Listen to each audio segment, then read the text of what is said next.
This is from the website thewaythetruthandthelife.net. When I first read the Koran, I understood that Muhammad had turned his peaceful religion into a murdering pyramid scheme, that if the men joined him as the latest and greatest prophet of Allah, that they would be rewarded with women and slaves and booty of the villages that they would attack and kill the men that wouldn't join. And if they were killed in battle, they would go to Islamic heaven.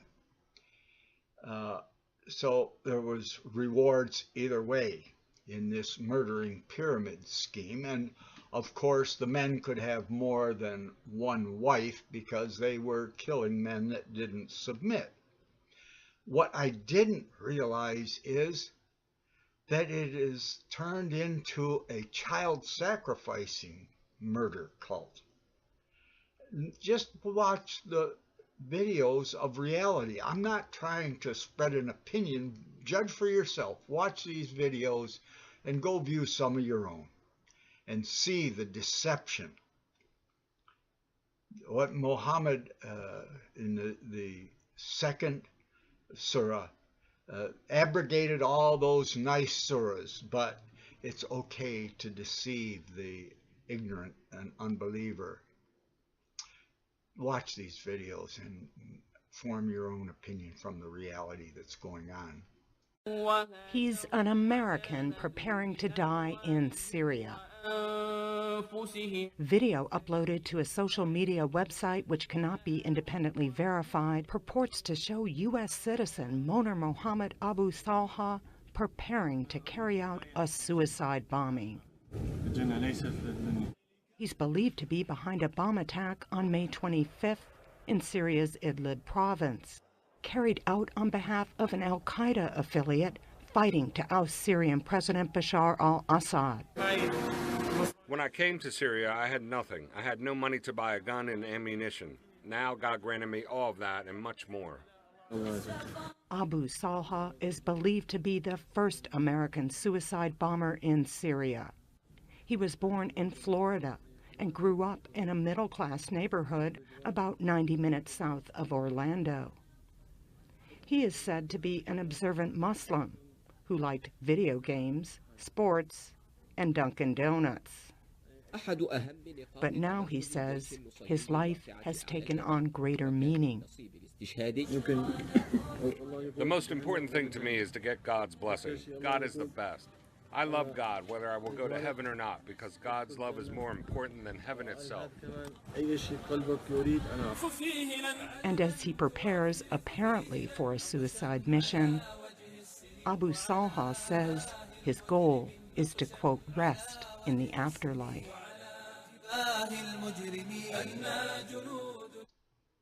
So in Islam, to commit suicide and murder people in the process is to please the Islamic God.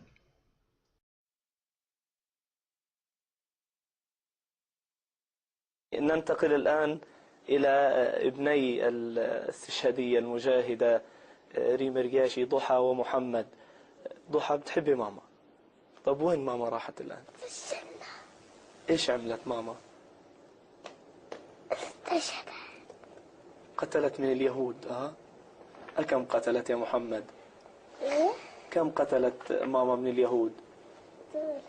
كم هذولا؟ 5.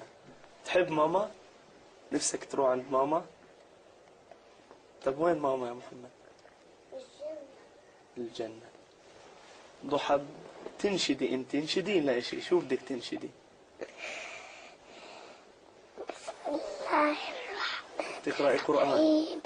إذا جاء نصر الله والفتح ورأيت الناس يدخلون في دين الله أفواجا فسبح بحمد ربك واستغفر إنه كان توابا.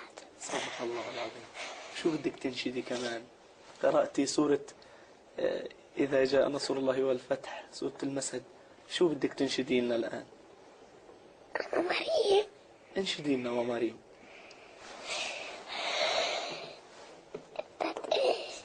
انشدي أي شيء، شو بدك تنشدي؟ محمد تعرف تنشد؟ طيب يلا انشد لنا شيء. ايش بدك تنشد؟ عرفت. انت بالروضة؟ شاطر بالروضة؟ أنا بالروضة. يلا احكي. انت في الروضة كمان؟ انت في الروضة يا ضحى؟ في الروضة ولا في المدرسة؟ الروضة. ما شاء الله. يعني العالم ما تحدث يعني براءة الأطفال. وإذا سألت أنت كمان في الروضة. أنا بدي أحكي في الروضة. أنت أحكي. شو بدك تنشدي لنا؟ تسمعي أنشودة ماما ريم؟ طيب يلا انشد لنا إياها. عشان يا أبو نار. يلا كن شاطر ونشدها. فرق والرشاشك الشعار. نعم. محمد ايش بدك؟ يلا انشد لنا. نعم يعني. ما خلصت. طيب بدكم تروحوا عند ماما؟ قتلت من اليهود. كم قتلت يا محمد؟ كم قتلت ماما من اليهود؟ كم هذولا؟ 5. تحب ماما؟ نفسك تروح عند ماما؟ طب وين ماما يا محمد؟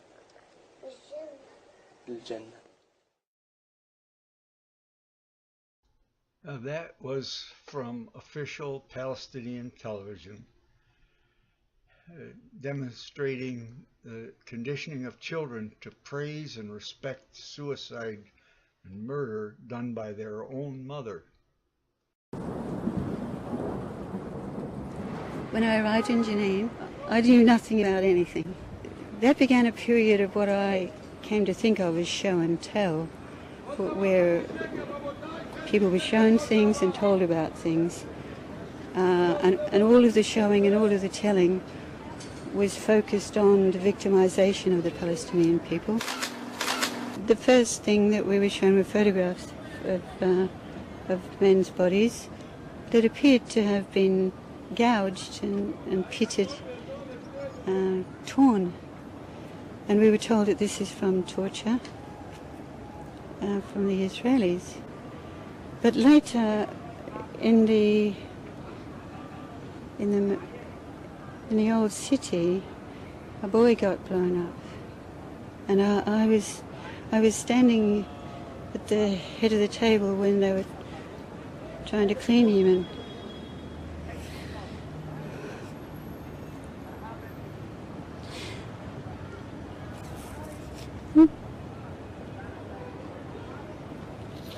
wind him up, and he had the same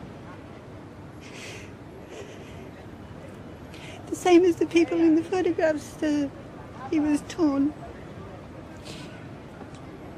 He died that night, and I began to understand what the medical people were doing with the activists. قولي له عم عماد صار شهيد وراح على الجنة.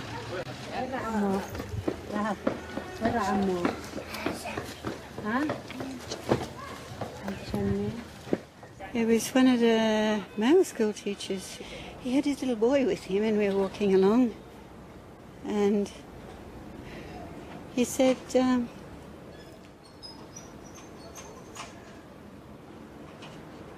all the children are involved.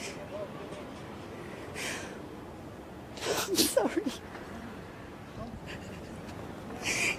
Oh, that's an awful thing.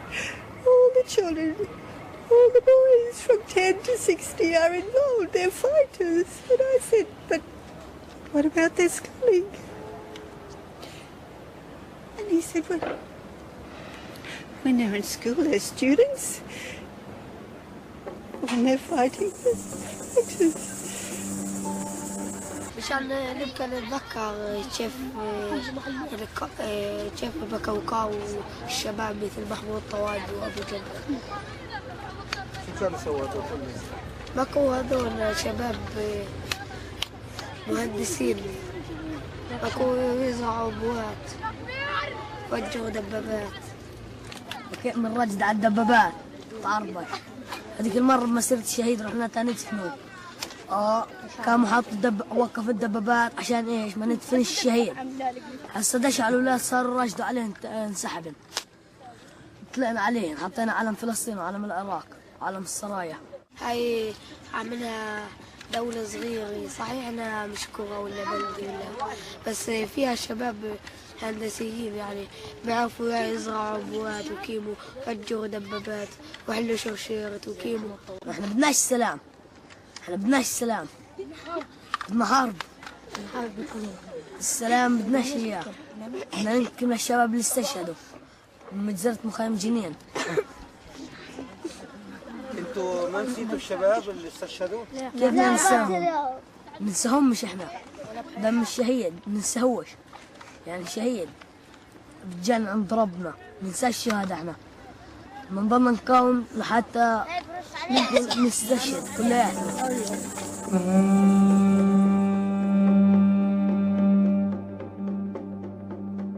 This is something so beyond my mentality, having 6 children myself, and worrying every time they cross the street, that I just can't relate to it. I cannot see how anyone, any human being on the face of the earth can be proud of a child that puts a bomb around his body, walks onto a bus, and blows up children and women to enter in heaven. إن شاء الله لنا مستقبل، ويعني ناويين إن شاء الله نطلع زي الشيخ محمود. هذا مستقبلنا. شو تطلع زي الشيخ محمود؟ يعني كل شيء، مهندس عبوات وطيارات، كل شيء، بكى يفجر دبابات، كل شيء يعني ينزل استشهادية. وهل هو انت يعني بس هذا هو مستقبلك انك تروح تستشهد؟ لا مش مستقبلنا. ولا يعني انا حابب يعني تكع دولة اسرائيل، بس هذا اللي يعني مستقبلنا احنا ان شاء الله.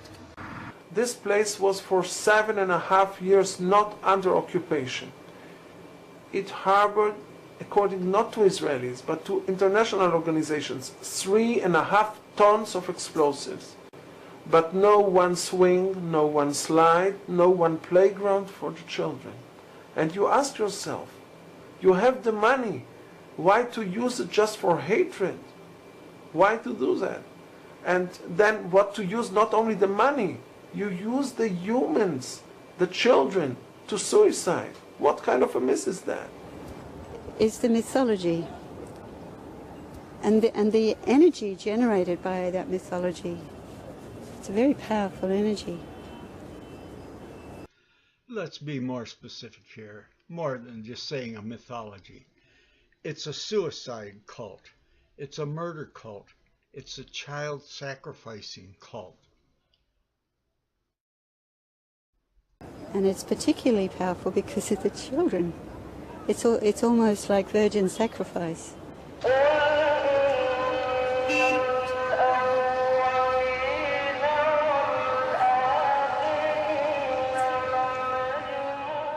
I don't think that the Palestinians really want peace with us. We gave them too many chances. They don't want nothing. They don't want us here. They've never had any other intention except to eliminate Israel.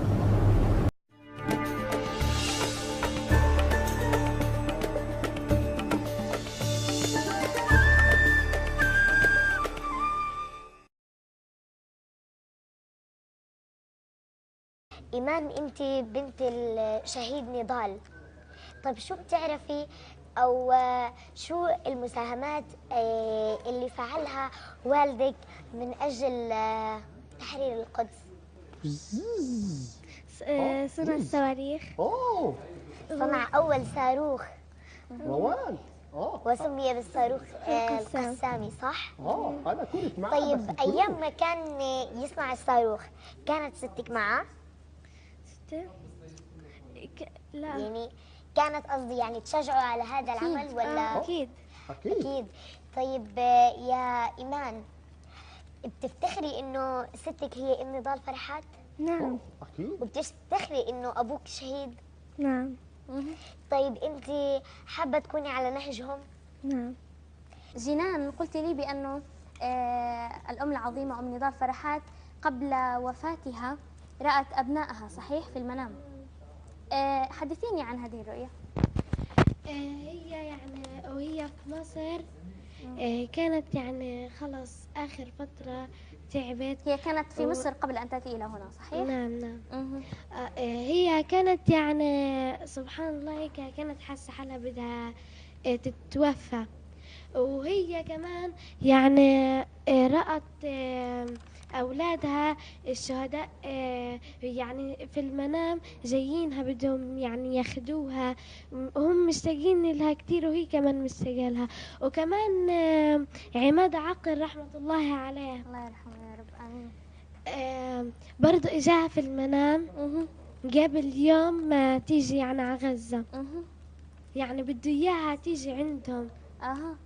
بده إياها تستمع يعني هيك معاهم في الجنة إن شاء الله. هي أدركت تماما بأنها يعني ستذهب إليهم صحيح؟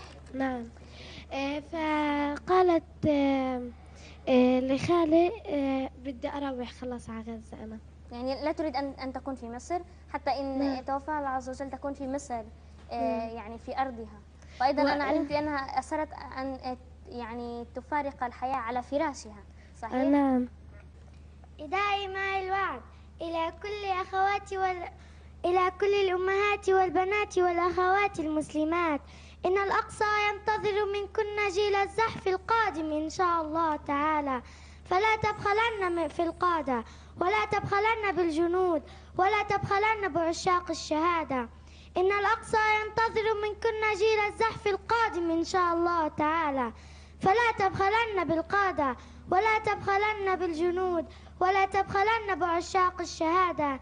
إن أعظم الأمهات هن اللواتي يرسلن أبناءهن إما إلى النصر المدفق أو الفردوس الأعلى إن شاء الله تعالى. لا لا لا لا لا لا لا لا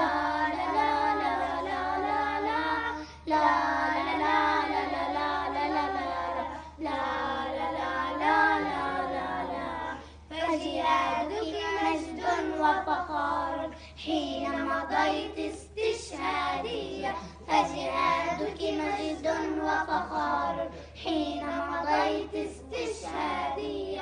يا رب وتعز وإباء من دمها صنعت حرية، يا رب وتعز وإباء من دمها صنعت حرية. فسلوا فاطمة النجار كيف يعيش المرء أبيا، فسلوا فاطمة النجار كيف يعيش المرء أبيا. لا لا لا لا لا لا لا لا لا لا لا لا لا لا لا. يلا أو إحنا لازم نقدم أرواحنا فداء للوطن حتى نرضى ربنا ونحرر فلسطين والقدس. أنا بستفيد من صفاتها إنه إحنا لازم نسير على نهجها. هي ربتهم منذ صغرهم على حب الشهادة في سبيل الله، ربتهم من نعومة أظافرهم على حب الشهادة في سبيل الله وحب الوطن والدفاع عن الوطن. وإحنا المفروض إنه نتعلم منهم، ولازم نجاهد ونصابر من أجل تحرير هذه الأرض. وبعدين إحنا لما بيموت من عندنا شهيد بنحكي عن روحه غالية بالنسبة للإنسان. إحنا صحيح هو روحه غالية ولكن رخيصة بالنسبة للوطن من أجل تحريرها والدفاع عنها. كل شهداء أرواحهم غالية، لكن كل شيء من أجل الوطن يهون. Dozens of Palestinians hurled stones and Molotov cocktails at Israeli soldiers, who responded with tear gas and water cannon. While the bloodshed continues, the diplomats seek to find an end to the violence. But the Islamist militant group Hamas says there can be no ceasefire without an end to the economic blockade of the Gaza Strip. Please pay attention to the expression on the face of this Gaza Hamas leader. نحن أحرص الناس على تهدئة إنسانية كما فعلنا يوم الخميس. We are extremely keen on a humanitarian truce, as we were last Thursday, a week ago, when we agreed to a truce for several hours in order to evacuate wounded and assist in relief demands of the resistance and the people, one that is supported and enhanced with a real aid program to the people of Gaza. That is one that the people of Gaza and ourselves want, and one that we will not shut the door on. Notice that on his face was no expression of grief or distress over the people that had been killed, including all those children, because according to the Koran and Islam, they are martyrs. There are a reward to Islam. They had a place of privilege to die in conflict with the enemies of Islam. No distress, no desire to bring a quick end to things, to get their missiles out of the schools, out of the mosques, out of the populated areas. No effort to say we'll stop the tunnels, no effort at all. Only we will keep going until we have complete freedom to do whatever we want to do. Good evening. While world leaders try to broker peace this evening in Lebanon, what are the longer-term prospects for harmony in the Middle East? Tonight, Newsnight has an exclusive insight into the lives of Palestinian children, which may dictate how the conflict will unfold in years to come. Youngsters who watch as the death of every Palestinian fighter is celebrated as martyrdom, who've become hardened to the daily reality of the sound of gunfire, and teenagers who welcome the prospect of dying for the cause with bravado. Our correspondent Paul Martin spent much of July in the Gaza Strip. Gaza's northernmost city, Beit Hanun, invaded by Israeli armor.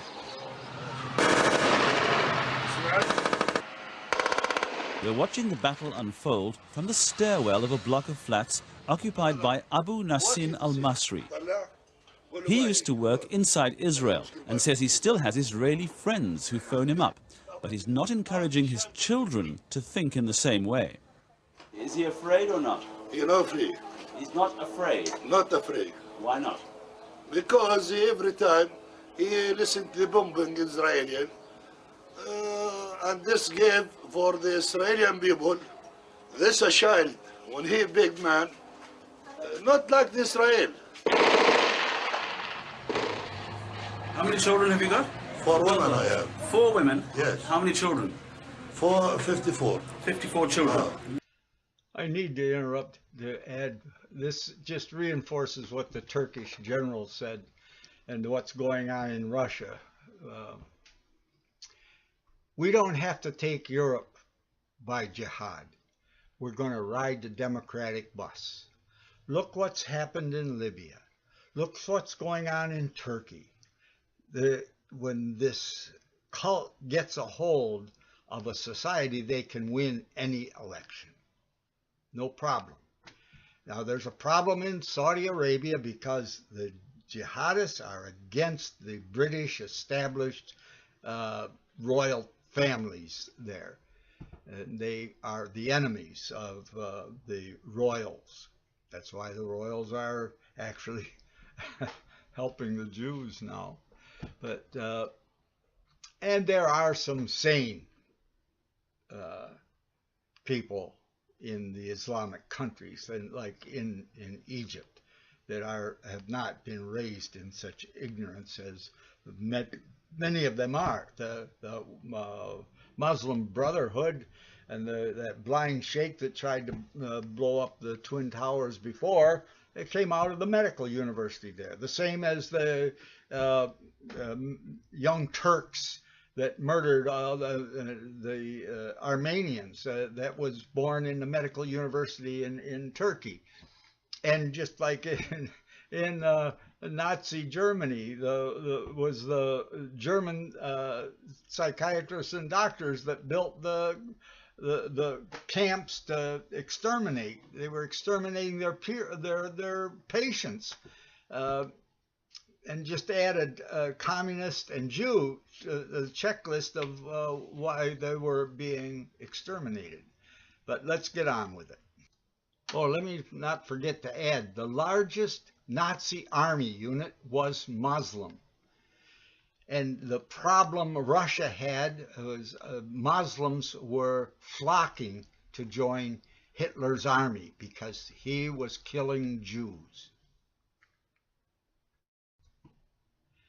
And communists, the same as the western part of Ukraine joined Hitler's army to kill Jews and communists. And that's the right sector in Sloboda that Obama is now supporting, and they're bombing, killing people because they're Russian speaking.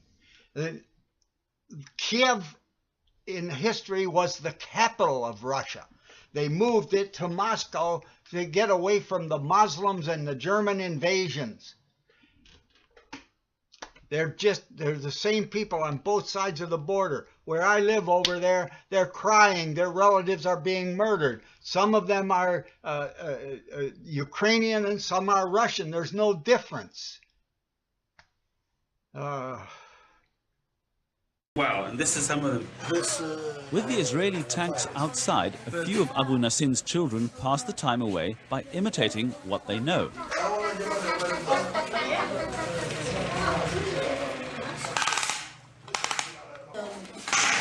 On this occasion, the tanks leave in the late afternoon after 5 hours, with no one dead in this part of town.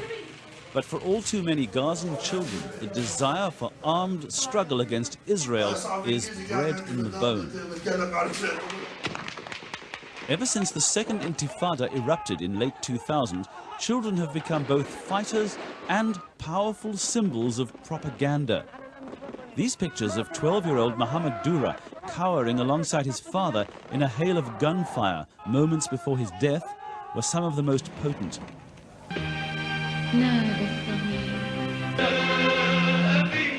Mohammed was turned into a martyr or shaheed and a recruiter for the cause. Palestinian television channels ran videos encouraging children to emulate the dead boy. They've been rerunning in recent weeks as the conflict has escalated.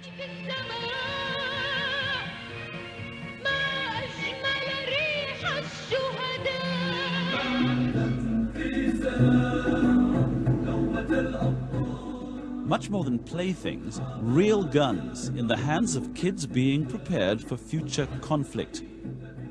Just as dead adult fighters adorn the walls of the Gaza Strip, so do children.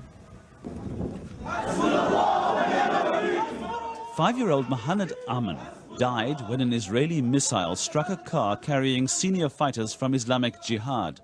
Mohammed was in a car that happened to be passing nearby. An innocent with no connection with militant groups. Yet the next day he got a military funeral, buried alongside the Islamic Jihad fighter also killed in the attack. And the posters went up. Mohammed Aman too is now a shaheed. The factions doing their best to collect more people, even small children or elder people, to belong to them because they want to expand their numbers. Any attack happen to any person by Israeli side, they will call this person shaheed. And they will put this person as a part of the struggle. Dr. Fadl has lost 3 of his brothers to the conflict. A psychologist, a teacher and a banker. They were killed 2 years ago after a 17-hour battle with Israeli soldiers. The brothers were senior members of Hamas's armed wing. A 4th brother survived, but still carries the scars. In his job as a psychologist, Dr. Fadl has conducted 3 surveys of more than 1,000 Palestinian children on their attitudes to martyrdom. His latest findings, more than 3/4 were ready to become suicide bombers. he blames Palestinian society for glorifying those who die in the conflict, the shaheed. The young children observe what's happening to the shaheed, and all this respect coming to the shaheed, then internally they need to become shaheed, to gain all respects from around people and to become more famous like this person. No. The battle against Israel here spans 3 generations. In a central Gaza refugee camp, Abu Sibah runs a fighting cell for the mainstream Fatah movement's Al-Aqsa Martyrs Brigades. He learnt his techniques from his own father, also recently killed by Israel. Abu Sibah says this belt is for killing himself if he's trapped.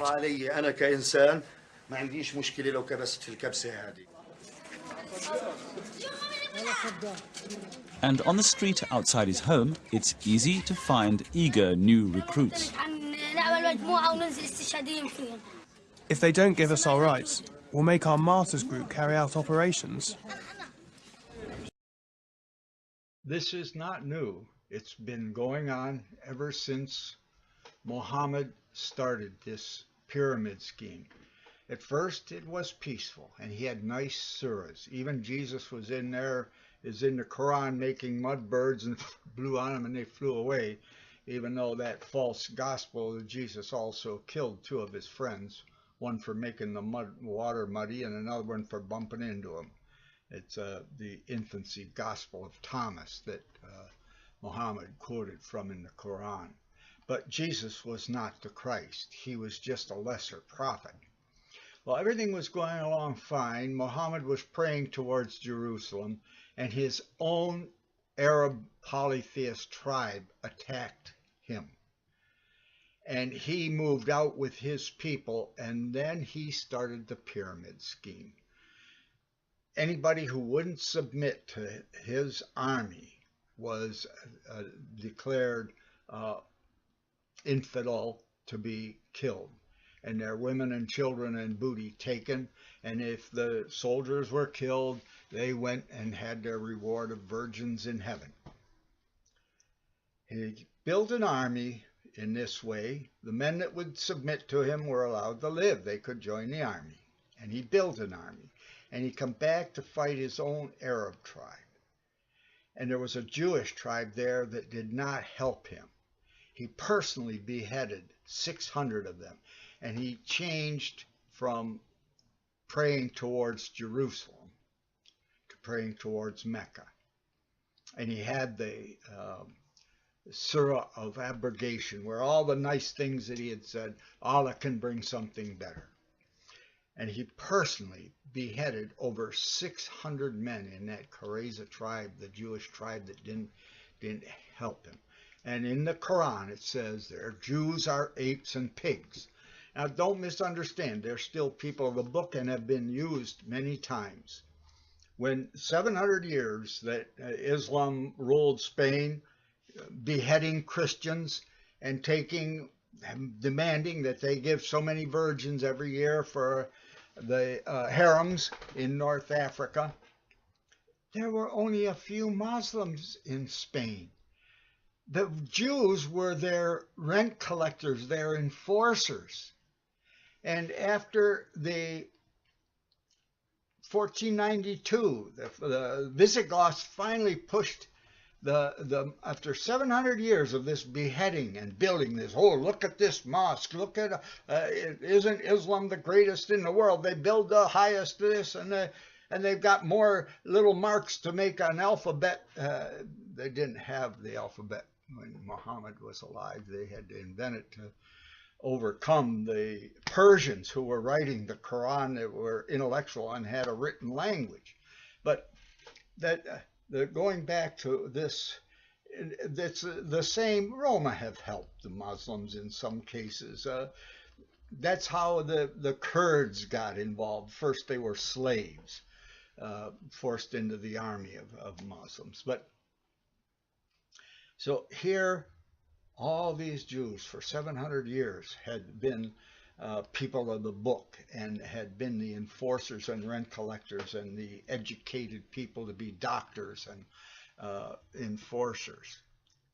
And they were forced by the Byzantine Empire, pardon me, not the Byzantine, they were forced by the Roman Catholic Church, the Inquisition, to either convert to Christianity or be killed, burned at the stake or whatever. Most of the Jews escaped to North Africa and to Turkey until 1948. Then the Muslims resented the creation of Israel, and it was not safe for the Jews after all those hundreds of years of serving and living with the Muslims. There were over 500,000 in Turkey. Now I think there's 50,000. In 1948, when Israel became an official state, the Jews went to Israel out of the Arab countries, where they had been privileged as a people of the book and had been used by the Muslims. And part of them escaped to Northern Europe, where the Jews had been the enforcers and rent collectors and doctors and lawyers for the Norse lords that kept the common people serfs and were not educated. And so here, the upper echelons of education were basically Jewish controlled. That came from the background of the Jewish having to memorize the Torah. That intellectual book reading was very important for their progress, for the males in the Jewish culture. And it laid the foundation for the 30 Years' War and the destruction of that wonderful culture of the Vikings that were so honored that they were invited to come back and rule over the Russian lords. And they were hired, even though they weren't Christian, they were hired by the Byzantine Church to help fight against Muslims because they were honorable, and they had enclaves in Portugal that the Muslims could never defeat. But at any rate, the 30 Years' War destroyed that culture with the death of Gustavus Adolphus and his lesbian daughter getting hold, and the holdings in America were given up, and she went to live with a bunch of women in a Catholic monastery on the Mediterranean as a gift for whatever. At any rate, that's where my background, Swedish background, was learned contempt for the Catholic Church. It was part of what was taught, the foundation of Lutheranism. Now, I'm a home Christian. I don't believe in the priesthood. Christ died to do away with it, that we can have a personal relationship with our source of existence. But that's just a little insight into the deception and the historical rewriting of the books, just like Wonderful Science of Islam. And it was because they created an institute near Baghdad, and they brought in all the astronomers and mathematicians. They didn't have to be Muslim, but their goal was to create the perfect moon calendar. The Arabs had worshipped the moon, and Muhammad made the moon the official calendar of Islam. And they wanted to be able to cite the days and everything in a regular way. So they brought all the Greek and Roman and Indian and Pakistani, well, no, Hindustan, where there was a lot of astronomy. After that, there's another thing about the sailing from the Indo-Europeans. But it was a stupid idea. Yes, there's all these stars named after Muslims because they worked so hard. There is no stable orbit for the moon to make a calendar on. The moon is the cause of the tides, and the weather affects how the water surface goes, and it makes the moon wobble in its orbit, and it has no stable orbit to make a calendar on. So much. Allah didn't know that? All right. Bye.